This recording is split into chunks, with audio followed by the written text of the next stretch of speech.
Trânsitos de Plutão, reencarnação e karma. Vista à luz da reencarnação e da lei do karma, a influência do planeta Plutão pode tornar-se mais clara.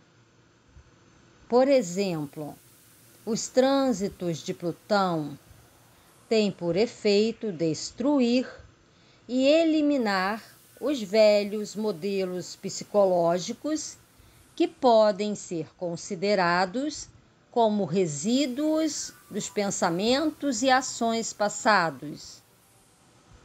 Se todas as pessoas ou almas viveram muitas vidas em muitos corpos distintos, parece razoável que a memória e as impressões das ações e pensamentos dessas vidas permanecem no espírito inconsciente.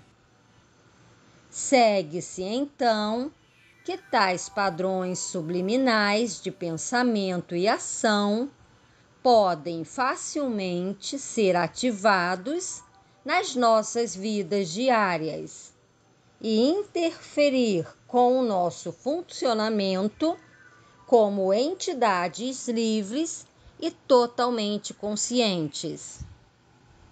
Os trânsitos de Plutão, portanto, servem para acelerar a nossa evolução, destruindo as nossas ligações ao velho e criando espaço para o novo.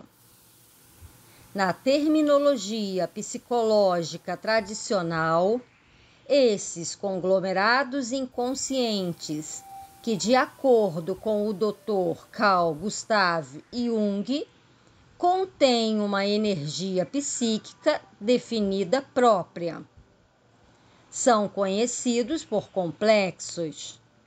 Tais complexos estão vivos e continuam a influenciar a vida consciente do indivíduo, através de vários sentimentos sutis, embora insistentes.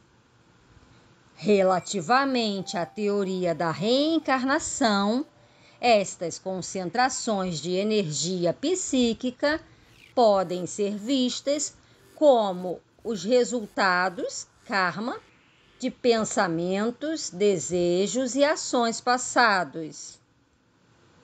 Os trânsitos de Plutão parecem, assim, varrer muitos desses resíduos kármicos em determinada área, dando ao indivíduo uma maior possibilidade de se exprimir como agente psicologicamente livre.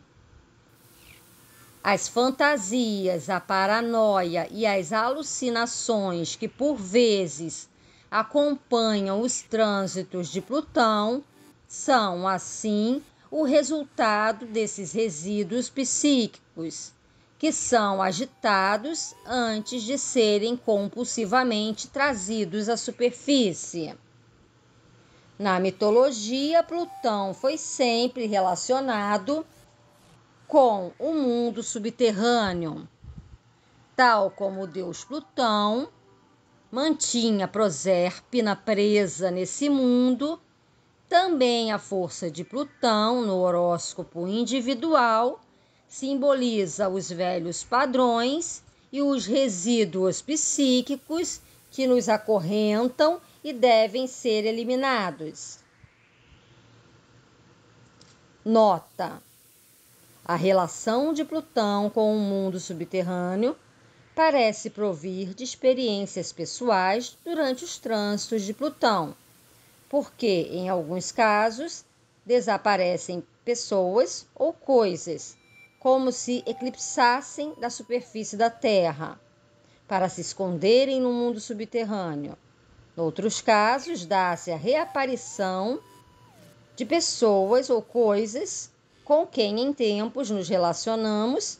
Outras vezes ainda, registra-se um desaparecimento e mais tarde um reaparecimento durante o longo período dos trânsitos sucessivos de Plutão por determinado ponto, e a relação com o mundo subterrâneo surge também nos casos em que uma pessoa experimenta um contato com um elemento criminoso durante esse período.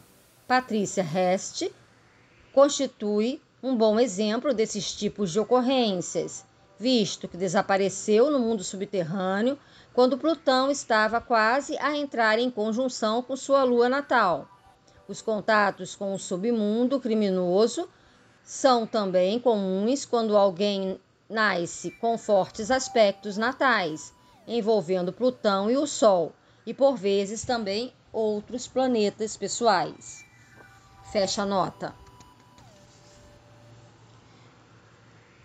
Na mitologia grega, Plutão era esotericamente considerado semelhante a Hades e Dionísio. Como o professor Kirenai afirma, Hades e Plutão eram considerados como pseudônimos de Dionísio. O fato do deus subterrâneo do vinho, Dionísio, e de Plutão serem tidos como idênticos dá-nos uma pista para compreender a razão pela qual as pessoas se comportam tão compulsivamente sob a influência do álcool. Na verdade, o álcool estimula, agita as velhas compulsões, regra geral inconscientes. Kirenai escreve que Perséfone foi seduzida pelo pai, o subterrâneo Zeus, Hades ou Dionísio. Esse subterrâneo Zeus é idêntico a Plutão e o fato desta divindade se chamar Zeus revela o extraordinário poder que lhe é atribuído. Para os gregos, Plutão era considerado como antítese do deus do Sol, Apolo. Por isso, um inimigo irreconciliável de toda a nossa vida.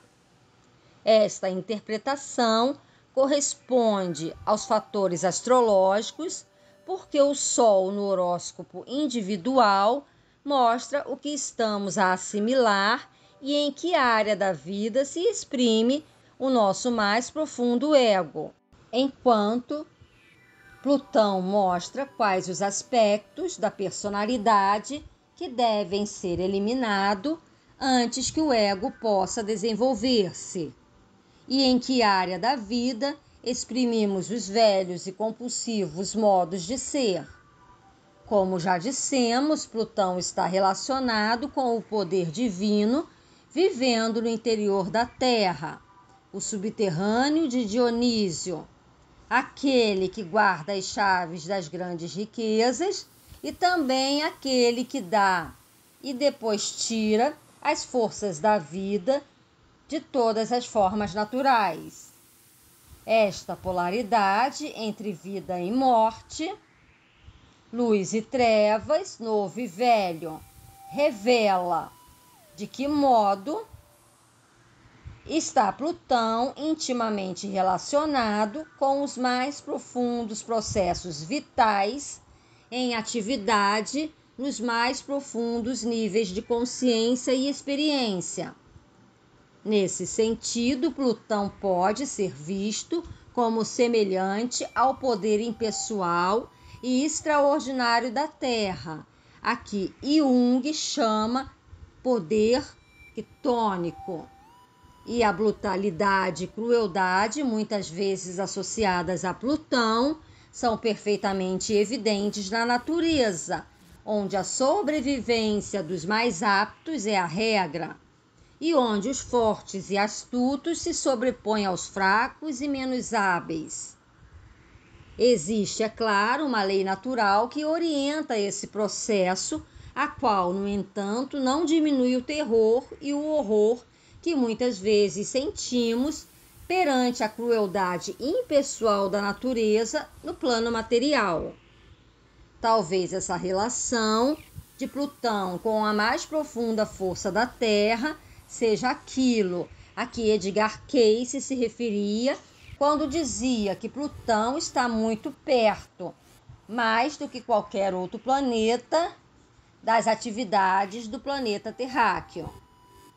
Se uma pessoa quiser compreender melhor o que é este poder quitônico da Terra, eu sugeriria que seguisse a pista encontrada em determinado mito grego, no qual qualquer lugar onde crescesse uma grande figueira era considerado como um ponto da superfície da Terra, onde se podia ter fácil acesso à força plutoniana subterrânea. Uma pessoa podia sentar-se debaixo dessa árvore e sintonizar-se com sua energia, a fim de se familiarizar com seu poder natural.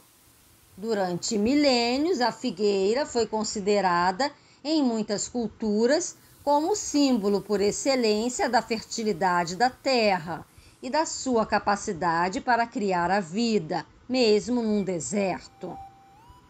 Na verdade, uma das muitas e invulgares coincidências astrológicas da minha vida tem a ver com o fato de eu costumar subir a uma alta montanha da Califórnia do Norte para me sentar e meditar debaixo dos ramos acolhedores de uma velha e gigantesca figueira.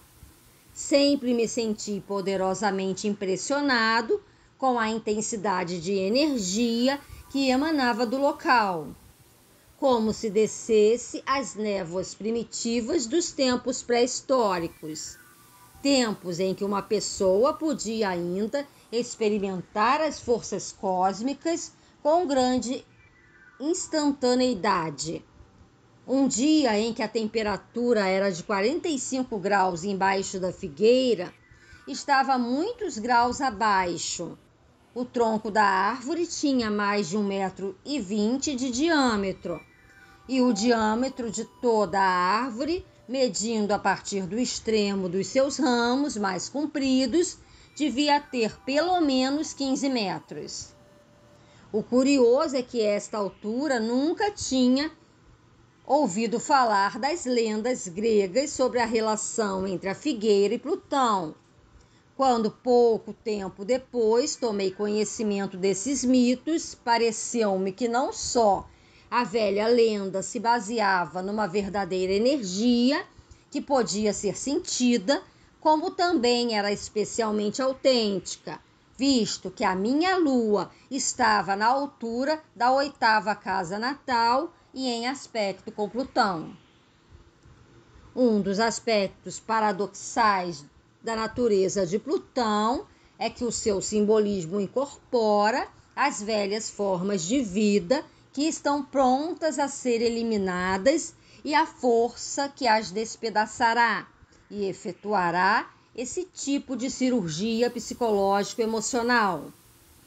Este aparente paradoxo pode ser compreendido quando vemos que a energia de Plutão se contém em velhas formas e que apenas precisa de ser ativada, por exemplo, através de um trânsito poderoso, para se libertar e trazer assim as coisas à superfície, rápida e inapelavelmente.